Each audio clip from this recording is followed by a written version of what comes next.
కుప్పంలో ప్రసాద్ పుట్టినరోజు వేడుకలు ఘనంగా నిర్వహించబడ్డాయి.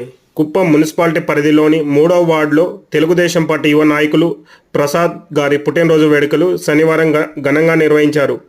ఈ కార్యక్రమానికి గౌరవనీయులు ప్రభుత్వ విప్, కుప్పం నియోజకవర్గ పొలిటికల్ కడా చైర్మన్ ఎమ్మెల్సీ కంచర్ల శ్రీకాంత్ గారు, ఉడా చైర్మన్ సురేష్ బాబు గారు, శ్రీ ప్రసన్న తిరుపతి గంగమాంబ దేవాలయ చైర్మన్ రవిచంద్రబాబు గారు హాజరై శుభాకాంక్షలు తెలిపారు. ఈ సందర్భంగా పార్టీ నాయకులు, కార్యకర్తలు, మిత్రులు, కుటుంబ సభ్యులు పెద్ద సంఖ్యలో పాల్గొని ప్రసాద్కు జన్మదిన శుభాకాంక్షలు తెలియజేశారు.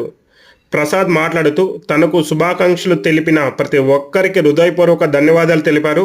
భవిష్యత్తులోని పార్టీ బలోపేతం, ప్రజాసేవ లక్ష్యంగా పనిచేస్తానని తెలిపారు. So once more wish a very happy birthday Prasad అన్న.